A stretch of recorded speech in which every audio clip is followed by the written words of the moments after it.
Okay, like my new hat? Just kidding, it's a pot.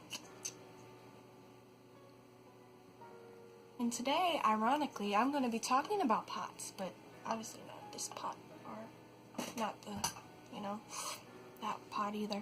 I'm going to be listing 7 facts about Postural Orthostatic Tachycardia syndrome. Number 1. POTS is a type of dysautonomia, otherwise known as a malfunction of the autonomic nervous system. Your autonomic nervous system controls every single involuntary bodily function: breathing, heart rate, digestion, temperature regulation, pupil dilation, hormone control, cognition, and all that other good stuff. If you have dysautonomia, one or more of these bodily functions are dysfunctional. POTS itself, by destination. That is not correct. POTS itself is defined as a heart rate increase of 30 or more beats per minute when standing, or if your heart rate goes above 120 beats per minute when standing. This is due to an inadequate amount of blood flow returning to the heart, which pulls to your lower extremities or your arms when standing. In order to compensate for the reduced blood volume, your heart beats harder and faster in order to attempt to bring that blood flow back up. This can cause symptoms such as low blood pressure or even high blood pressure, tachycardia, dizziness, shortness of breath, chest pain, fatigue, and an array of things, even fainting. Now, typically when you have one type of dysautonomia, it usually comes with a partner or like a whole party, so you can have several types of autonomic dysfunctions at one time. Number 2. Although it's uncommonly heard about POTS, POTS is not rare. It is estimated that between 1 and 3 million Americans alone have it, and over 70 million people worldwide. And the number is probably more due to misdiagnosed cases.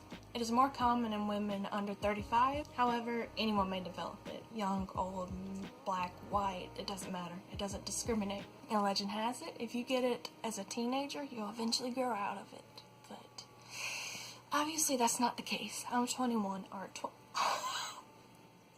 I'm 22, my bad, and I still have it. Number 3, it takes an average of 6 years to get diagnosed. Many of us are initially diagnosed as anxious, stressed, or depressed because the symptoms mimic a panic attack. Most of us are sent to dozens and dozens of doctors to try to find out what the heck is wrong with us. And when you finally come across a doctor who's knowledgeable about POTS, you'll likely undergo what's called a tilt table test, which is all fun and games. Not really. It's where they hook all these different types of heart rate monitors on you, and they strap you to a table and monitor your vitals, laying down for about 5 minutes before raising you to an upright position where they have you trapped until you pass out or you pass the test. It seems so simple, but I promise you it is one of the worst feelings ever if you pass out. I passed out at the 17-minute mark, and my blood pressure had plummeted to 54/32, I believe. It is not fun. Number 4.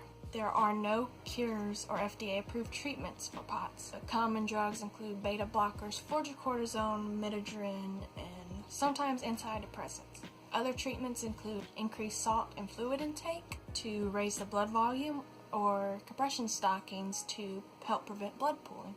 And although IV fluids are controversial in the treatment of POTS, they help so many patients. They even help me. It's one of the top things that help me feel better, and I get IV fluids about every 3 months now. When I first developed POTS, though, I was getting them about a few times a week. That's how bad it was back then. Number 5. POTS can be triggered by a variety of things: viruses, vaccination, surgery, pregnancy, underlying comorbidity. I'll put the word right here because I can't say that word for whatever reason. The list goes on.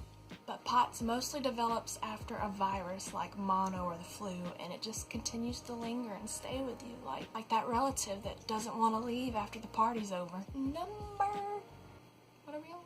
6, I think. The symptoms of POTS vary in severity, from mild to debilitating. 25% of POTS patients are unable to work or go to school. English. Brain fog is also a symptom of POTS. That's why I'm kind of out of it right now. These symptoms fluctuate so much that You really don't know how you want to feel on a day-to-day basis, or even an hourly-to-hourly basis. One moment you could be fine, the next moment you could be passed out somewhere in the middle of nowhere.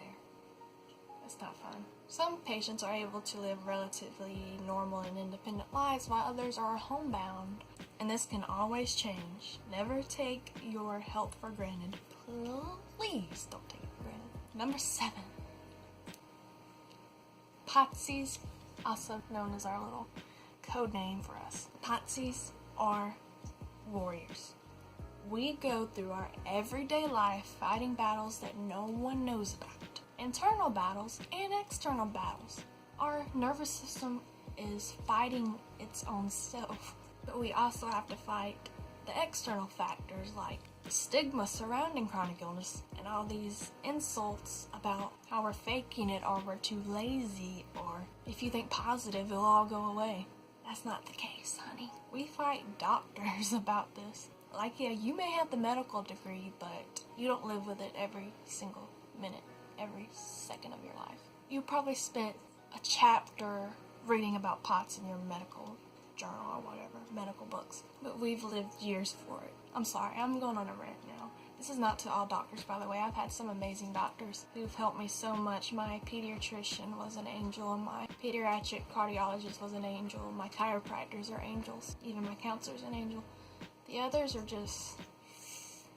some are okay, but I've had some that just flat out told me that I needed to see a psychiatrist. Let's just not go there, okay? But yes, Potsies are warriors. Anyone who fights a chronic or mental illness are warriors. Or is a warrior. My bad. English, grammar, punctuation. So that is all for now.